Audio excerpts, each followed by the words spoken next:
tonight we're extremely pleased to have a real friend of the Westminster Institute, whom we've been happy to have here a number of times, who's going to talk about the very important subject of Sudan tonight. As you probably know, Faith McDonnell has served at the Institute on Religion and Democracy as the director of the Religious Liberty Programs and of the Church Alliance for a New Sudan. It's a subject on which she has frequently written. In fact, today, Faith has a new piece out on Breitbart on this subject. Faith has been very active in creating and supporting rallies on the subject of Sudan, most recently in front of the White House, again, the State Department, Canadian Embassy, Sudanese Embassy. She has drafted legislation on religious persecution for the Episcopal Church and for the United States Congress. As you may know, the United States recently declared its position, or rather its decision, to lift the sanctions it had imposed on the Sudanese regime of al-Bashir, which has hosted and assisted terrorists and persecuted Christian minorities.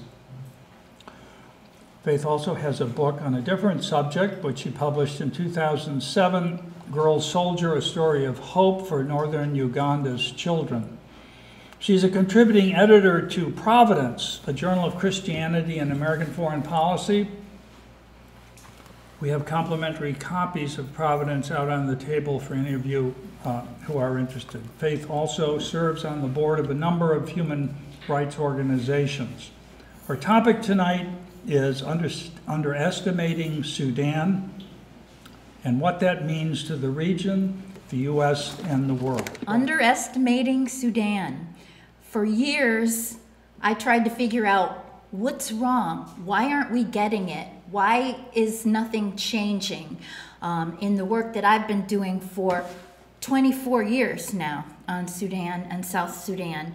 And it occurred to me, finally, not like that recently, but sometime along those years, that we are underestimating this regime big time. The U.S. has done that.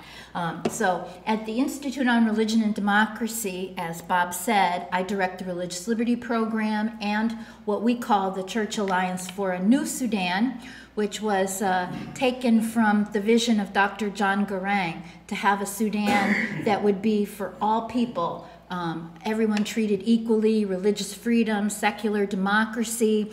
So this was before the CPA was signed and the South Sudan became a country that we did that. And I'll tell you a little bit more about my work as I go along because it fits into this. But U.S. Sudan policy, as I said, we underestimate Sudan because it's been what seems like a good thing, but it's rooted in humanitarian concern. Our U.S. policy on Sudan and South Sudan has been rooted in humanitarian concern. It's the Band-Aid approach. Sudanese people and South Sudanese people have said that to me for years. We're extremely generous and compassionate, but we really don't get it. We have been great to the victims without acknowledging or stopping the victimizers. We've underestimated Sudan. We treat genocide as a humanitarian issue. We have a faulty perception of Sudan's ideology. Now, when I say we, I don't know who the we is. I'm sure there are people in the Central Intelligence Agency who totally get it. There are people in the military who totally get it. But somehow our policy has not translated to that. Consistently, we've ignored warnings from Sudan's marginalized people, the people who could be our best allies, our best sources of intelligence, because they would give us intelligence that's real, that's not lies, the way the Khartoum government has. And Sudan's remaking of itself in the last 3 years has been one of those warnings. We just ignore those things.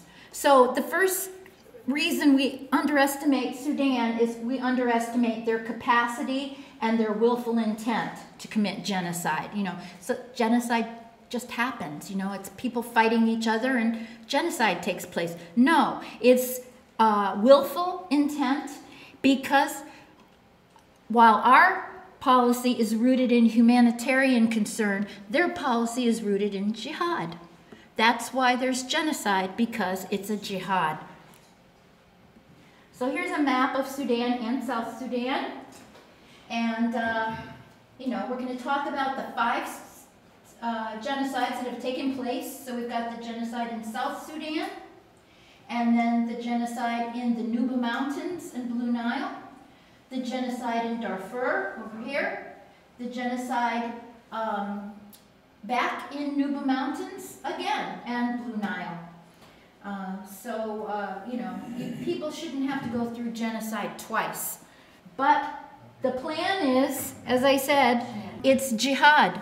So the whole country is supposed to be one. And this came about now in South Sudan, right after Sudan's independence. There was also a war, a genocidal war, basically, the Anyanya War. But I'm not even going to talk about that one. It was 1989 when President Omar al-Bashir came into power, and they launched what they called Al-Mashru al-Hadari, the Civilization Project. The Civilization Project was for the total Islamization and Arabization of the country. And that's what you call a civilization. If you don't have that, you're not civilized. Basically, you may know that when 9/11 happened, President Bashir sent his condolences to the U.S., and he specifically said, "We're very sorry for the death of civilians." Well, that means something different to him than it would to us. So this was the Civilization Project. Civilians are only Sharia-compliant Muslims. The SPLM-NA, the Sudan People's Liberation Movement and Army, was launched to counter that. You know, even in the early days when I was working at IRD, they talked about, well, the rebels, you know, the warlords. And our media didn't know what to make of this, didn't know if they should choose sides, because mostly humanitarian groups weren't choosing sides, because if they did, they couldn't get in to help people. But the SPLMA was launched to counter that civilization project, to say, no, we're not all the same, but we're all equal. We should all have part of this country. We should have a secular democracy with religious freedom. And that was John Garang's vision of a new Sudan. But the Sudan government created a popular defense force, a militia from Arab nomadic tribes, using propaganda telling them that you're fighting jihad against these people that want to force everyone to become a Christian, and they're going to spread Christianity throughout Africa. So they recruited people that way, and also recruited officers from the Muslim Brotherhood, because the Muslim Brotherhood is very strong in Sudan. In fact, right now, the ones who are running Sudan are people who were rewarded for fighting in the jihad against the South. There are people who are running hospitals, running universities. This was their reward for waging jihad against the South. Before I get to 2, let me just tell you a little bit more about the genocide in South Sudan, because it never was declared a genocide the way Darfur was declared a genocide. But, you know, working on it for many years, in 1998, Dr. Millard Burr, who was then at the U.S. Committee for Refugees, did a report called Quantifying Genocide in Sudan and the Nuba Mountains, 1998. And there were already 1.8 million people dead in South Sudan and the Nuba Mountains at that time. And it went on till 2005. So you can imagine how many more people died. It was starvation. You've seen that horrible picture of the child with the vulture behind him, the starvation in areas like Bahr el-Ghazal, aerial bombardment, mostly using Antonovs, old Russian Antonovs, throwing barrel bombs out of the plane. I had a friend who testified before Congress because she was actually there. Fran Boyle, Suzanne, you know Fran, on a mission when the bombing took place, and a child died because they got out of the, what do you call it, the foxhole before the shrapnel had finished flying. You know, the shrapnel just would fly and shear through everything. Slave raids, it wasn't very popular, and IRD and a few others stood with Christianity, Christian Solidarity International, that was redeeming people out of slavery. Others were saying, you know, oh, that's so distasteful. You're paying for people. Yeah, we're paying to get them out of slavery. The former Lost Boys, these were the young boys who were watching the cattle in the cattle camps, and when the raiders came and attacked their villages, and they walked from South Sudan to Ethiopia. They lived in Ethiopia and then had to flee from Ethiopia, walked back, and then ended up in Kakuma refugee camp in Kenya, where they grew up. And some of those lost boys, well, when they got off the planes, they had stories to tell. And I was just saying today that I think that one of the reasons why we even paid attention to South Sudan were the former slaves and the former lost boys who told their stories. Now some of those former lost boys are bishops and archbishops. One of the other things that they did, this is another way we underestimate Sudan, they used the divide and conquer strategy. They used this on South Sudan. So they pitted Southerners against Southerners, not always by tribal groups, although sometimes, but by the ones who were ambitious, who wanted power, and particularly Riek Machar, who has also been the problem in this latest conflict that is going on in South Sudan. Machar left John Garang, and Khartoum took him and said, we're going to make you the president of South Sudan if you fight for us. And so Southerners were killing Southerners. In fact, more Southerners killed Southerners than Northerners did. Most of that, the policy was also use a slave to kill a slave, but I guess they didn't tell Riek that. We moved to genocide number 2. This was the same time, basically 1989 to 91, the Nuba began to fight with the Southerners against the North because they believed in the vision of John Garang too. So they joined and of course were automatically attacked. I said 92 because that's when jihad was formally declared against the Nuba by the governor of South Kordofan, which is the Arab name for the Nuba Mountains. That was just devastating, what happened there. The same kind of things as in South Sudan, bombings, villages burned, scorched earth, which is, you know, they come in and burn all the crops, they kill all the cattle and everything else. The Nuba are farmers. They're just amazing. They don't like having to depend on anybody else, but this happened. There were peace camps where the North put people and would only feed them if they would convert to Islam, to Northern-style Islam, because the Nuba are about 50% Christian, 50% Muslim, but everybody gets along. The leader of the SPLA in the north now, Commander Abdelaziz Adam el-Hilu, is a Muslim who loves Christians. He loves me, so I know he loves Christians. These are amazing people, and they were almost totally wiped out by this. I was at the Episcopal Church's General Convention in 1994, talking about what was happening in the Nuba Mountains, and we tried to get a resolution passed that talked about the forced Islamization of people, and we had a debate about that because people said, you can't say that. That's, you know, that you're saying that Islam is a bad thing. We said, no, we're saying forced is a bad thing. But we finally found some language that everybody could agree on.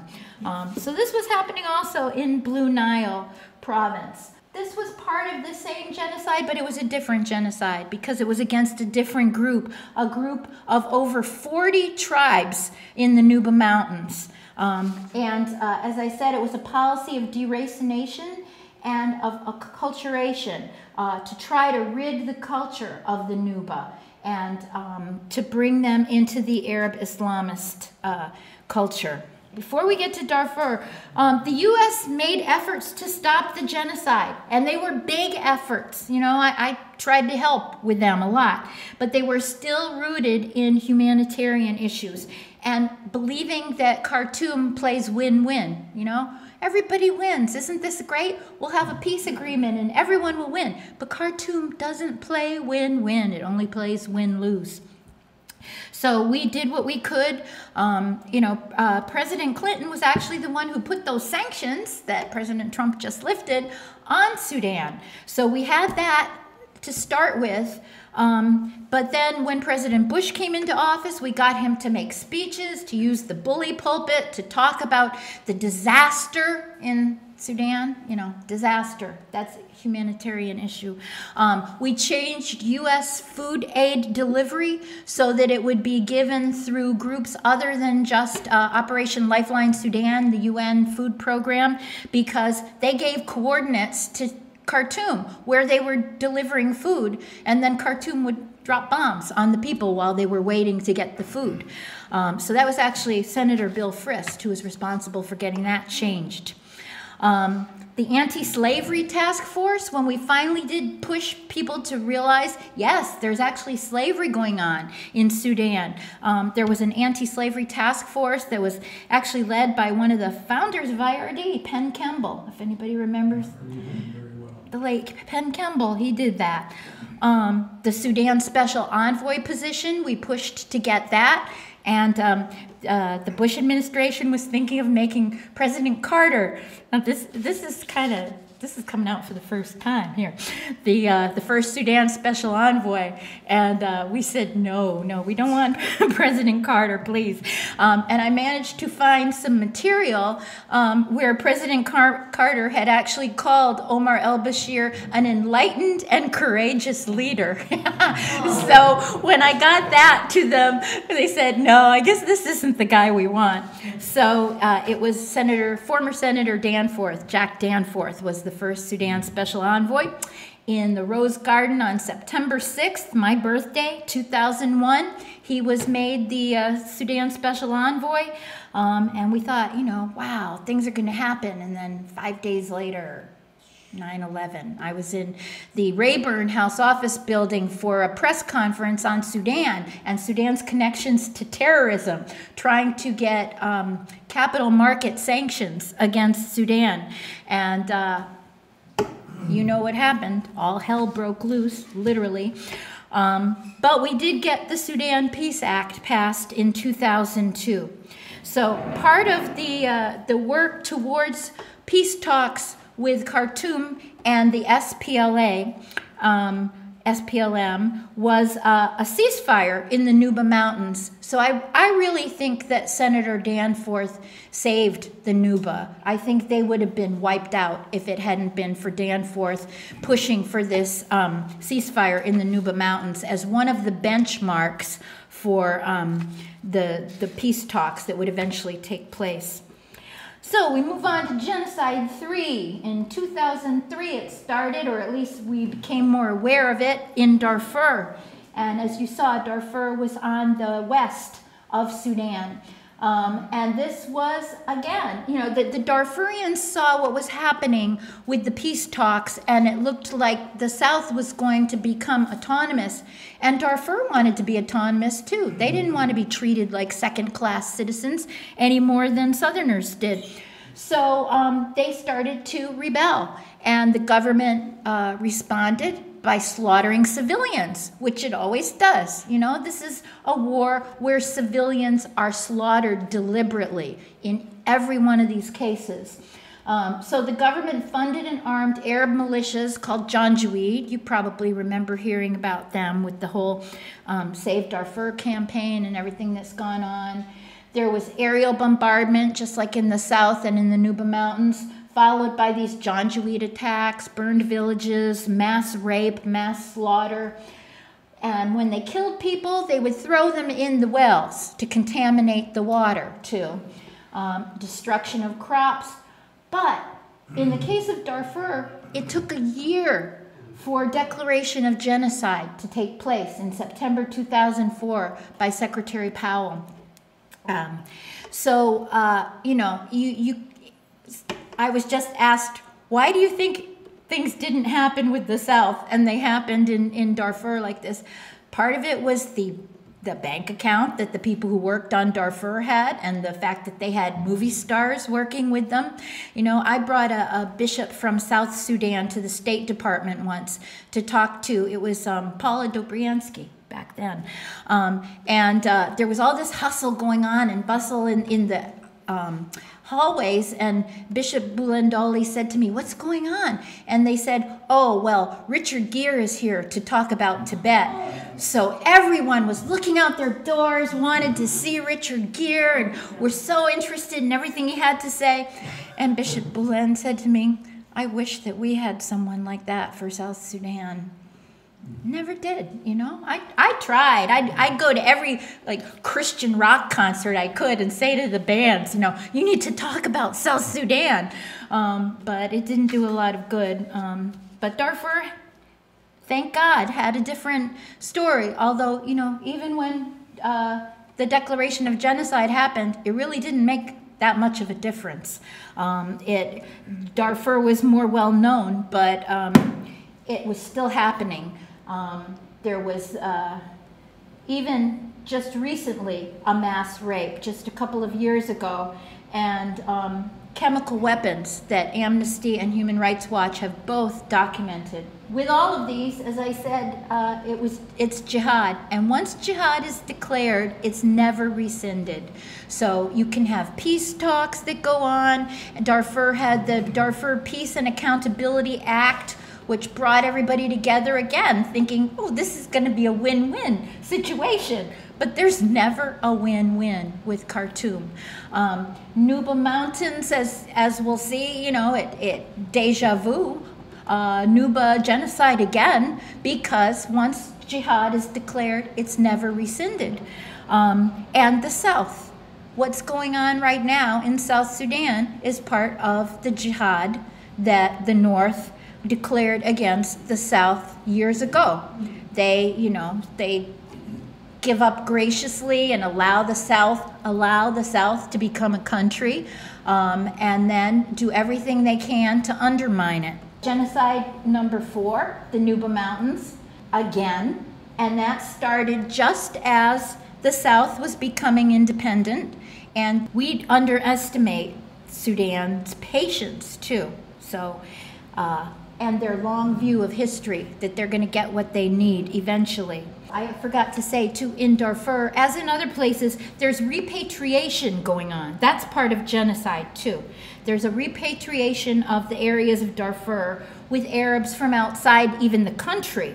And this is also happening in areas that we haven't talked about, in Nubia, in the far north, and in the Bija land in eastern Sudan, where the indigenous people are being pushed out and replaced with people who are more in line with the government of Sudan. It's a demographic alteration of Sudan. The Comprehensive Peace Act, we should say too, made South Sudan first a regional government, with part of the government of national unity, and then just days later, the murder of John Garang took place in July 2005.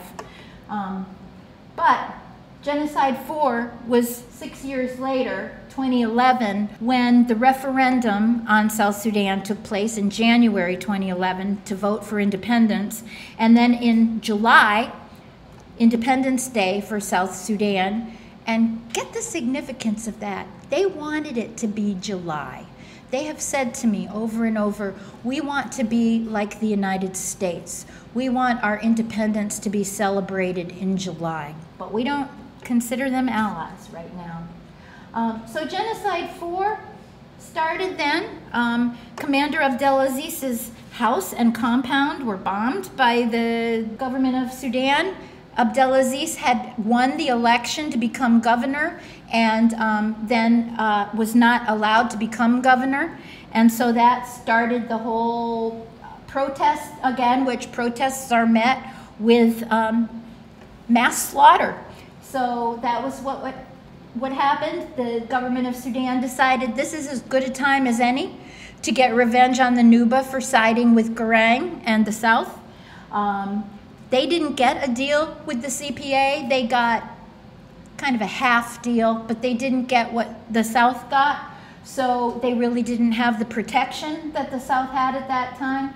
So the genocide started in June, and people were just being wiped out. They were going house to house, looking for Nuba and killing them in their houses. If they tried to flee, they were killing them on the roads. And so what happened after the bombings started and the killings, people would flee to the caves, and you may have seen the pictures of children in these caves in the Nuba Mountains.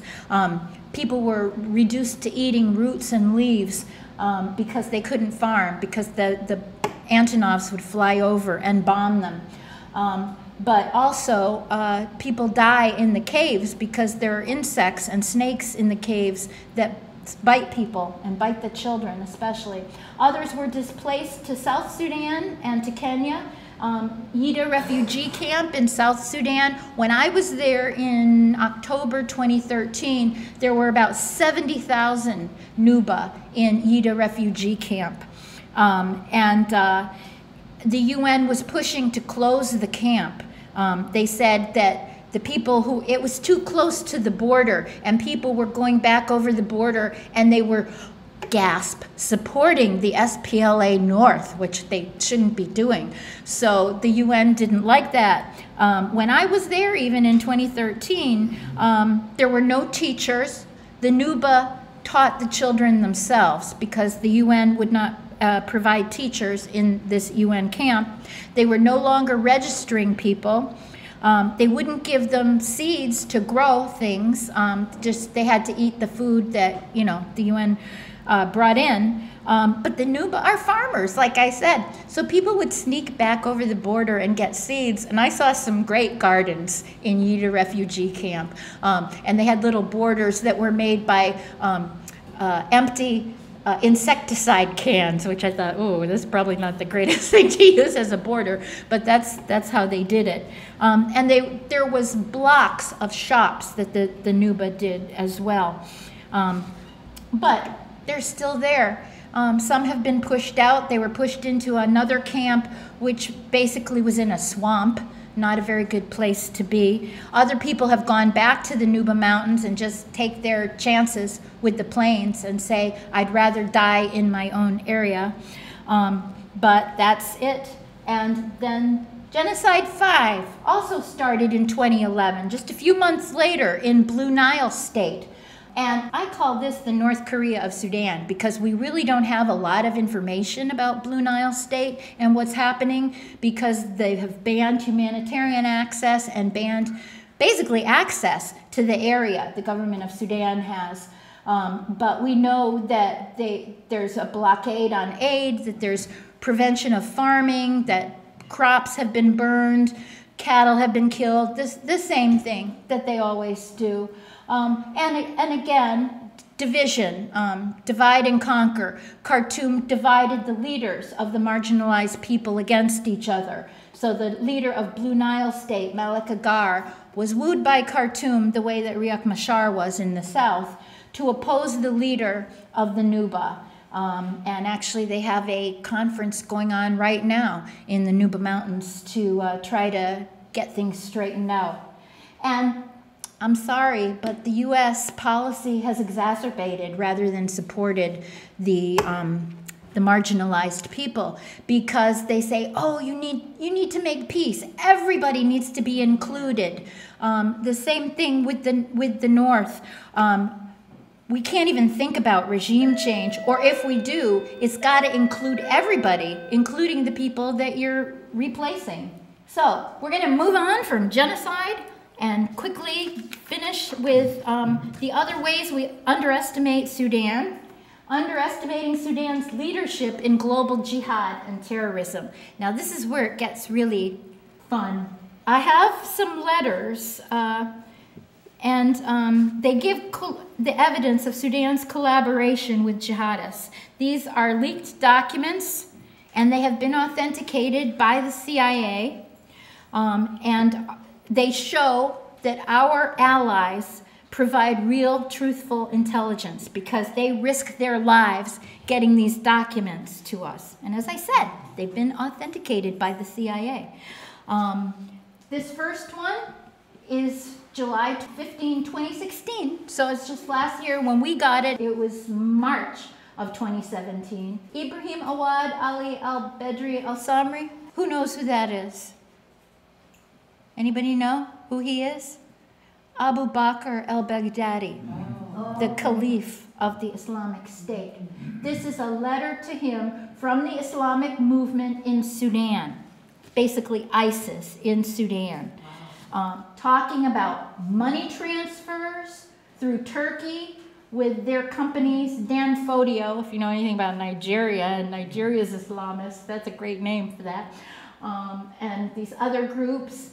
Sudan is providing full accommodation for all transiting mujahideen to North and West Africa, ISIS, okay? Sudan is helping ISIS get to North and West Africa. And then, I mean, even if you look at the beginning of it, this was them congratulating him for becoming the Caliph of all Islamic State. The jihad in Sudan is excellent, and we are confident in you all. Your spirit of responsibility is how we are winning the war. And it goes on to say, the nation of Sudan, meaning the government of Sudan, is helping us transfer our money from Islamic countries to the outside world, the infidel countries, those who are launching airstrikes against us. The Sudanese government has agreed to transfer our money in hard currency and gold bullion so that the infidels cannot access it. And there's what the letter actually looked like. We got it, and my buddy translated it, who was at the agency. Okay, here's another one, November 14, 2016. This one is to the guy who's the head of Hamas in Lebanon. And it's from the Lieutenant General of Security in the office of the President, Taha Osman al-Hussein. When I was looking him up today to say, I wonder if he's really important or not, I found a picture of him shaking hands with President Trump in Saudi Arabia. I wonder if President Trump knows what kind of guy this is. This is just appalling. So it talks about them giving $2 million in support of the Islamic State that you were founding in opposition to Western imperialism. Oh, let's look at this part though. Okay, so he met him in Mauritania and thanks him for allowing us to assist in your fight to rebuild Jerusalem. We wish to help you embarrass the occupiers of Jerusalem. Okay? They'll stop Israel from building settlements and work to gain support for Palestine. So that is what they're doing, and they're going to give them $2 million. So now that the sanctions are lifted, economic sanctions, imagine how much more money they're going to give to groups like Hamas and ISIS, everybody else. Here's another one, June 15th, 2016, from the same guy who shook hands with our president. He's the director of the Islamic movement in Sudan, and he's talking this time to the Taliban and says he appreciates their efforts and they're exchanging military intelligence and tactics and other issues in other global Islamic movements. Bashir delegated this guy, okay, so the president of Sudan delegated him to congratulate them, be patient and do not panic. Allah will finish our enemies in the world. Stay steady and repentant and be confident in Sharia. Okay, so, and then he's just waxing eloquent. We'll be a shining light for Allah, Islam, and the jihad so we can defeat America and their allies. You think he told President Trump, we're going to defeat you and your allies? I don't think so. And then this last one this is an old one, but I thought it was still worth putting in here because this is to Ayman al-Zawahiri. And they wrote this right after bin Laden was killed. So this is Sudan renewing their allegiance to the new leader of Al-Qaeda. And this happened just before South Sudan independence and the war on the Nuba started. And I won't read you this whole thing, but just that they're renewing their allegiance, they're quoting from the Quran saying we must remain united to defeat our enemies.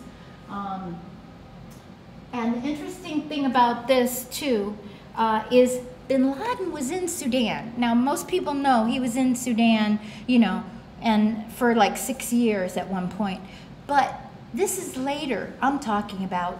He was in Sudan on and off while he was living in Pakistan. And we had people telling us, you know, this person was working in the president's palace, actually, Omar al-Bashir's palace, and was the person who handed the cup to Osama bin Laden. But we couldn't get anybody to pay attention to it or believe it. And you know, there's a quote from Elie Wiesel. I can't remember it exactly, but it talks about how the Nazis did things so terrible that nobody would believe it, that it was unbelievable, and that's how they got away with it. That's how Sudan gets away with that. That's how we underestimate them. Okay, the next point for underestimating Sudan's ability to successfully lie and deceive about everything. I'm not at all subtle, to get what it wants. And to get the sanctions lifted. And I would recommend to you this group, Sudan Democracy First group. You can find them on the website under that title, Sudan Democracy First. And this just talks about them remaking their image. Of course, they did that with the help of lobbyists. And they did it by, we'll take in all these Syrian refugees for you, West, Europe, and ease your burden. Well, they only do it because they're radicalizing them when they're there.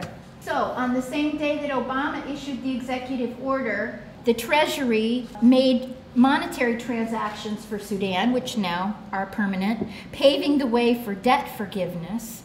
Open U.S.-Sudan cooperation began with the partial lifting, and then there were these 5 tracks that the U.S. government said, well, if Sudan does well on these, then we'll reassess it, and maybe we'll make this lifting of sanctions permanent. So these were the 5 tracks. Increased cooperation in the war on terror, cessation of LRA, the Lord's Resistance Army, Joseph Kony, who slaughtered people in Uganda and Sudan and the DRC and CAR, the maintenance of ceasefire in areas of conflict in Sudan, and allowing the delivery of humanitarian assistance. That means into the Nuba Mountains and everything. And that became like the just the thing that the State Department was obsessed with. Well, if they let the humanitarian assistance in, then everything's good. But the SPLA North said, no, we're not fighting for food, we're fighting for freedom. So the final decision was to be made. Well, you might say, you know, well, all those letters you showed, that wasn't the period between January 2017 and October. You know, maybe they had their come to Jesus moment and they just changed totally, and they don't do things like that anymore. Today, the Trump White House condemned brutal regimes like North Korea that don't respect the rule of law or human decency. But what about Sudan? On Friday, we told you about the hidden effort to ease sanctions on Sudan despite the vicious cruelty of the dictator Bashir. Now, a D.C. law firm, Squire Patton Boggs, is being paid $40,000 a month by Bashir to help him lobby the Trump administration to lift sanctions against him. Today, protesters gathered in front of the law firm telling them to drop Bashir as a client, to stop helping this mass killer, who incidentally is also under indictment for genocide.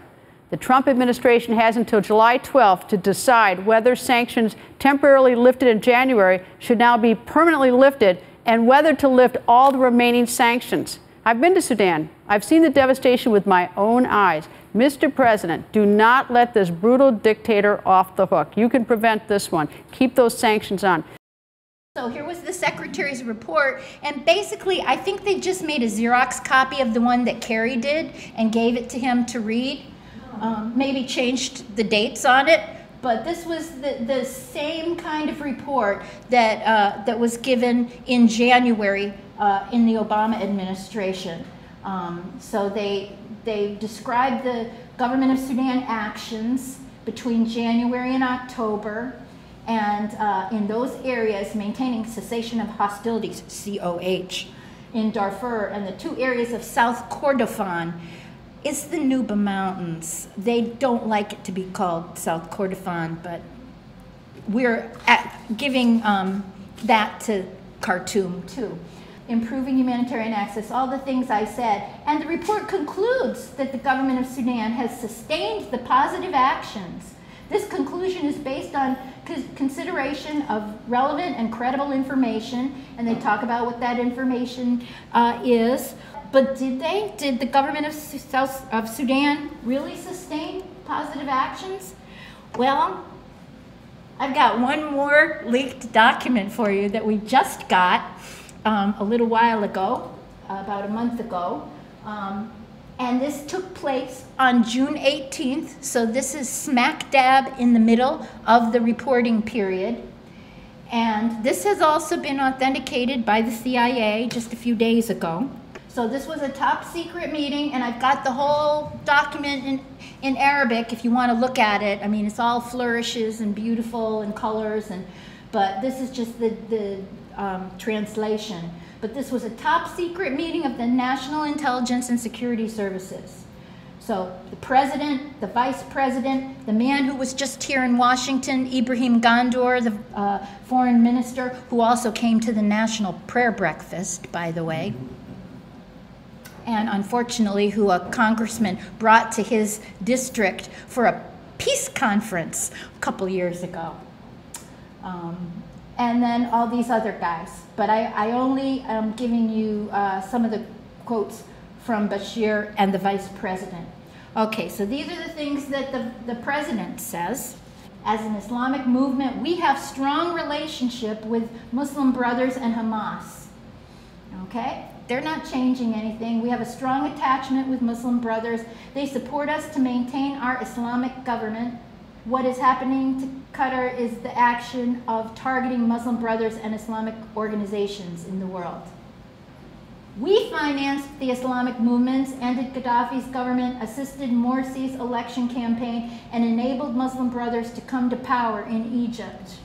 All these activities we realized through the help of Qatar and Iran.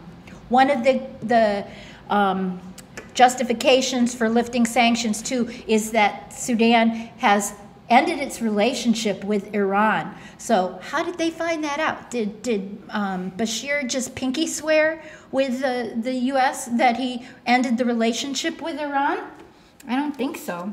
We recognize the big role Saudi Arabia played, and then they say that the US promised to lift all the sanctions on July 12th through Saudi Arabia.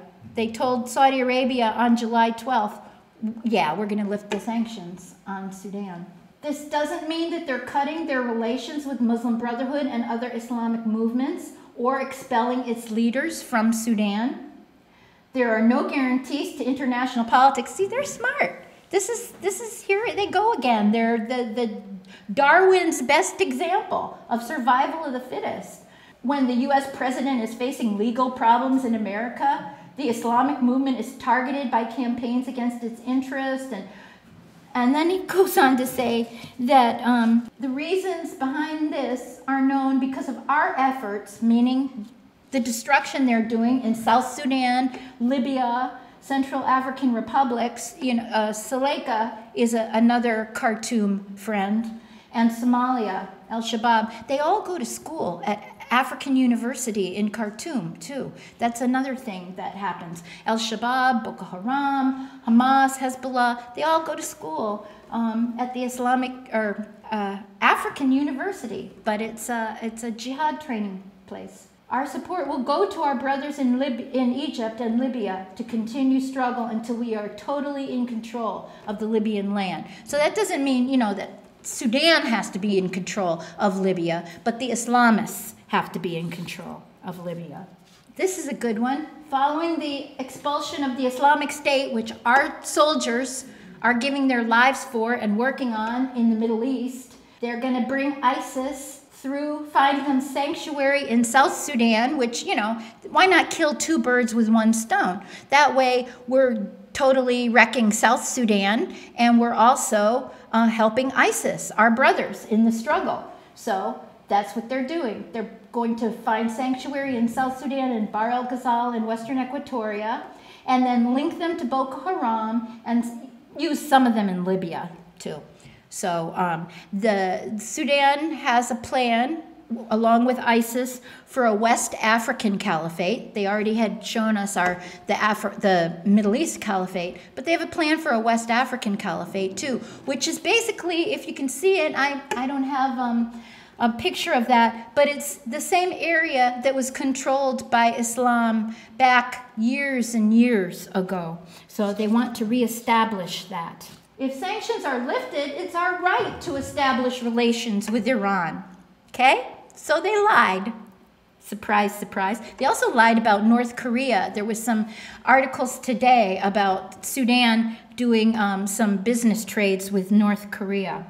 Not only that, but it might be that Sudan is providing uranium to Iran as well.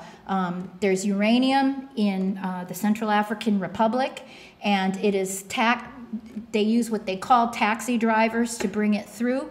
And one of the ports that nobody seems to be checking is a port just south of Port Sudan on the eastern port side of Sudan called Sawakin. And it could be that uranium is going out that way. And I've also heard that there might be uranium being brought in attaché cases too. I saw a picture of what is supposed to be uranium in a bag that says, it's something else.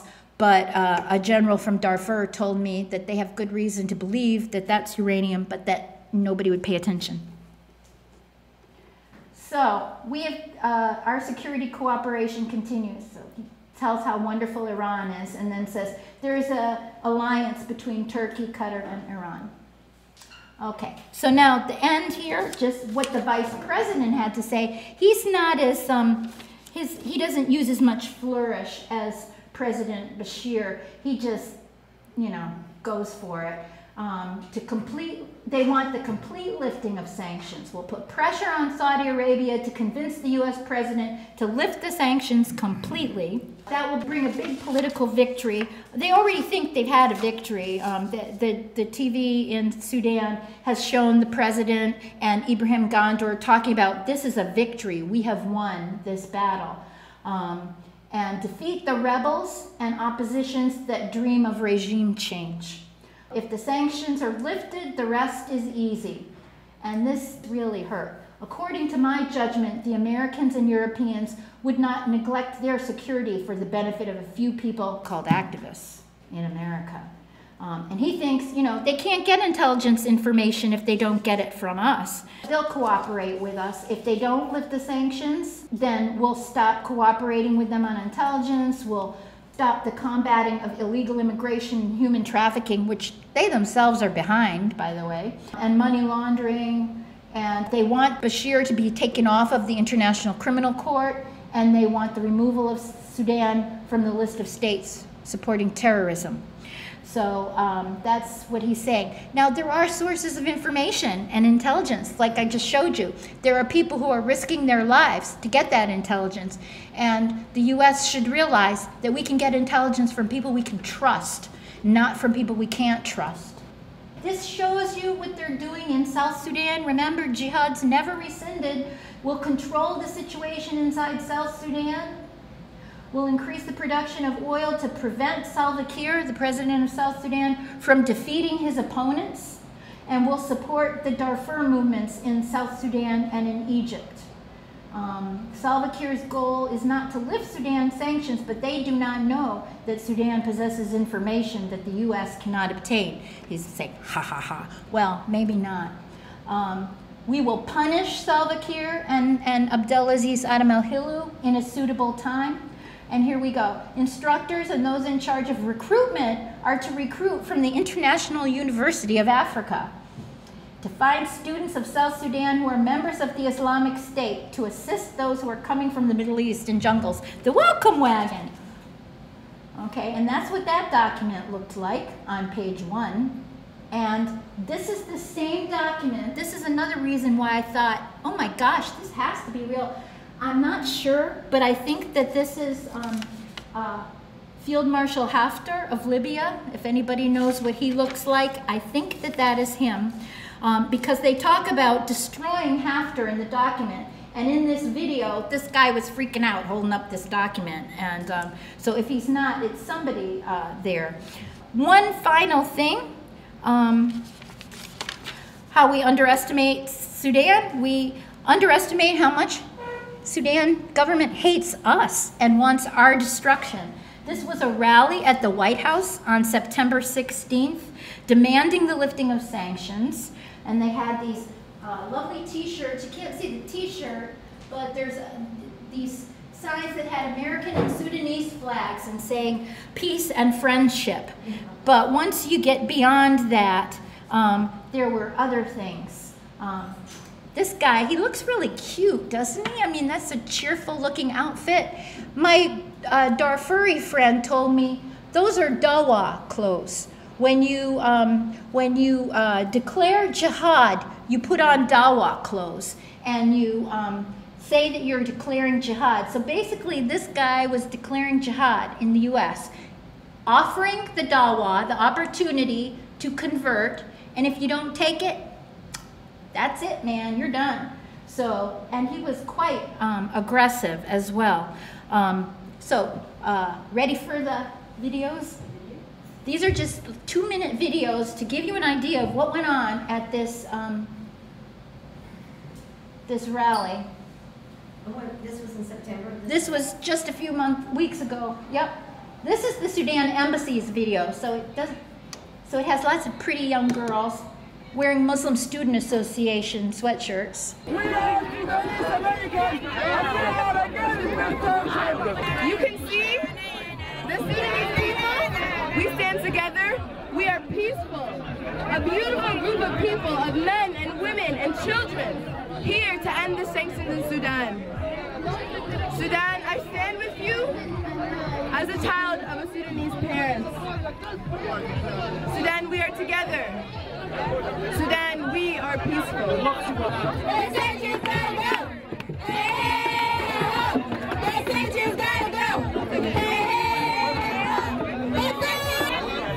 We, as a Sudanese community, need to stand together in solidarity. The sanctions gotta go! Hey, the sanctions gotta go!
were lots of American flags, and they were being dragged all over the ground because nobody really cared.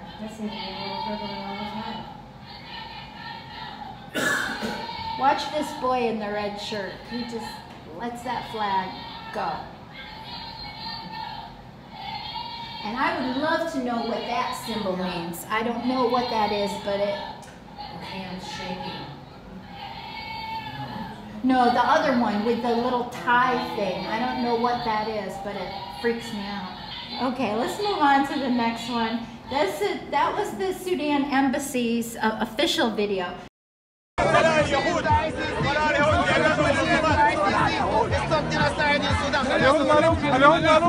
اليهود مالون يا اليهود مالون اليهود يا عنصري خيبر يا خيبر وهذا الإسلاميين هنا كمان Khyber. This is Khyber. Ya Yahud. It's anti-Semitic Arabic, talking about what happened in Khyber outside of Medina when Muhammad slaughtered thousands of Jews. And this song goes on to say, we're going to come back and finish the rest of you. And they're singing this, chanting this outside the White House. One of my friends, the Sudanese who are for freedom, said to the guy, what is that you were saying? So that he could get it on video again.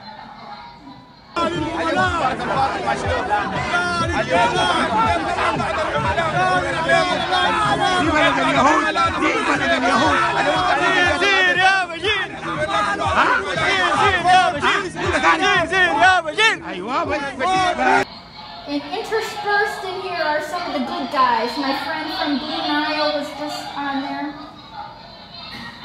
But there's those t-shirts, friendship and peace between America and Sudan.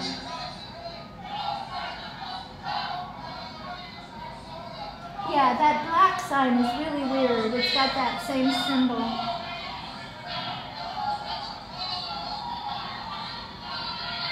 But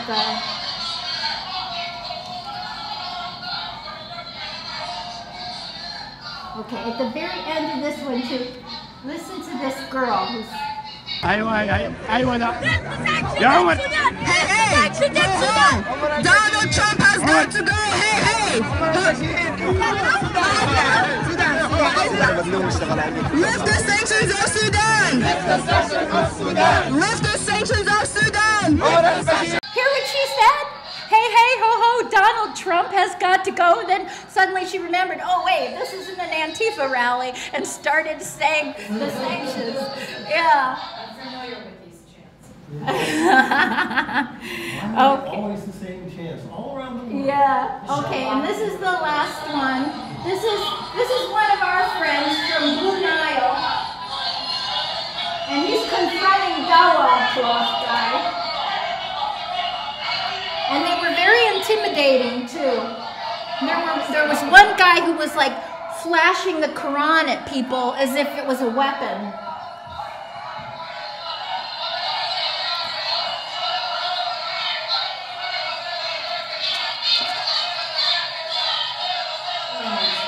Okay, that's enough. We can't take any more of this. And then the last thing, while they were there, they were passing out a paper, again in Arabic. Doesn't anybody pay attention to Arabic anymore? I mean, outside the White House to be talking about the destruction of the Jews. General Musa, what is it next? Who is the head of the Popular Defense Force there, which I was talking about earlier, that wiped out all those people. He sent his greetings to the people at the White House in Arabic, but we got the translation, which is a little crazy because it talks about every fighter having 19,000 mermaids, so I don't think that the translation came across too well. Yeah, I think it was virgins, but mermaids, maybe something new's happening. So he says, we salute our jihadist brothers who stood in front of the White House to lift the punishment on these noble, honorable mujahideen who changed the world by holding on the embers of jihad and fighting disbelief. And then he says, shame and shame to the American people, the sellers of their conscience. And he says to the Mujahideen, we promise you, God willing and soon, that our faithful armies of the Popular Defense Force and the militias of faith will trample the arrogance of America within its territory, and its rulers will be captured in the hands of the Mujahideen, and their women and their daughters be slaves to the believers. And then he talks about having a dream that the warriors of the Mujahideen took over the White House and the smell of the air of paradise. So these are not our friends, okay?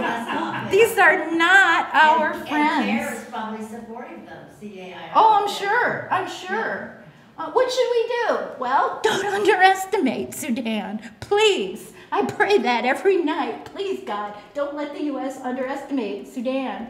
Speak the truth. Well, that's what I'm trying to do. And I'm going to, make sure that these documents get as much publicity as I can.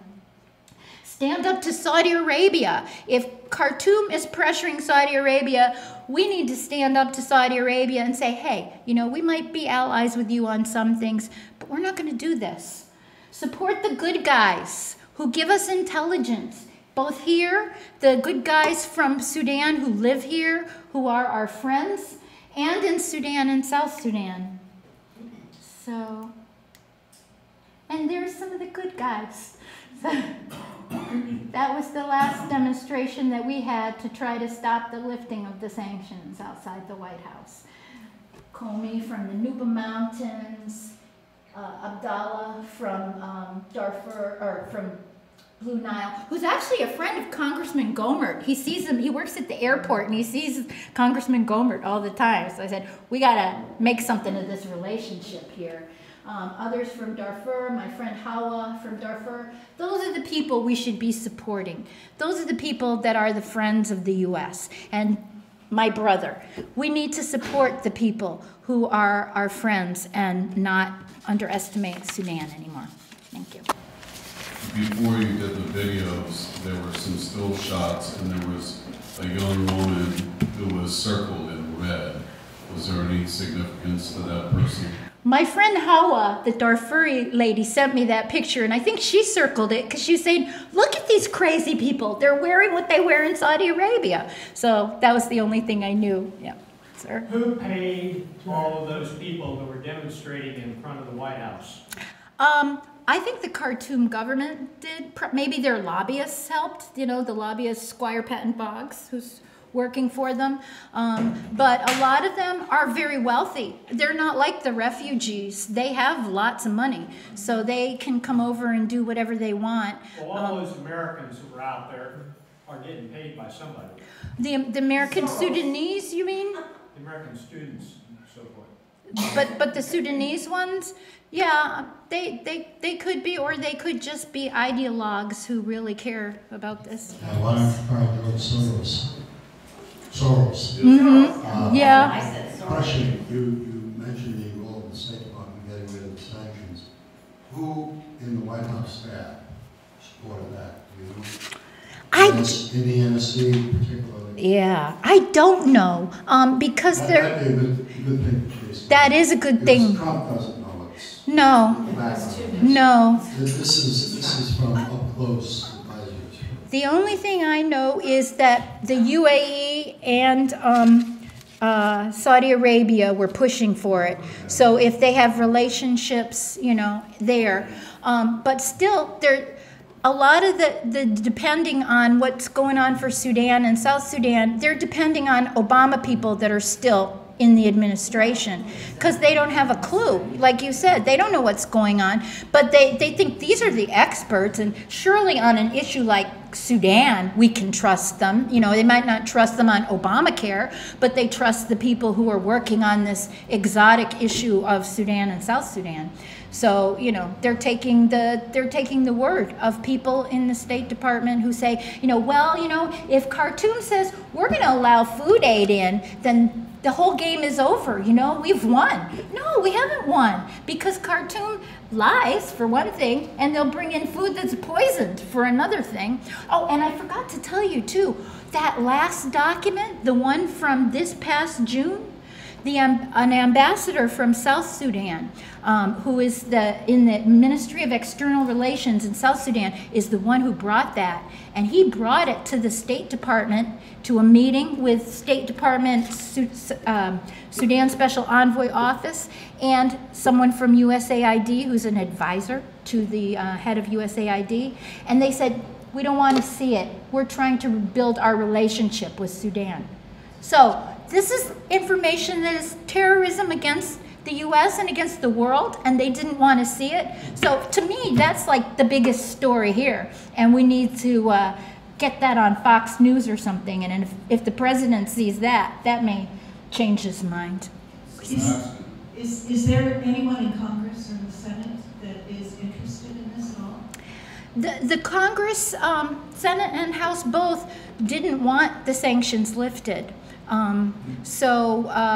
Yeah, no, Congress has always been better. I'm sorry if there's anybody who worked for the State Department, but Congress has always been better than the State Department on these issues. So, yeah. They don't do their job. Pardon? They don't do their job. No, no, they're not. Why? Pardon? They're doing cartoons job. Why? Pardon? Why? I think part of it is there's people right now who have this whole globalist view of things and want everybody to get along, and there's moral equivalence. It's like you can't. That's not with Iran, Syria, and a lot of other countries. So I know. that's your globalists getting along. They don't seem to want to get along with them. So No. why with Sudan, if the links are so clear as you outlined? Yeah, there's always been something strange about Sudan in terms of that too, but I think, you know, maybe I thought when Donald Trump was elected that we would see things change. And sir, you mentioned Sebastian. He isn't looking at Africa. I talked to him about this when he was still at the White House, and he said, wait till we have somebody who's in the National Security Office for Africa and talk to them. But it depends who that person is. Yeah, because he's a friend of mine. But he's not looking at Africa. Maybe now that we have evidence that Sudan is helping ISIS in Africa, it'll change. But I don't know.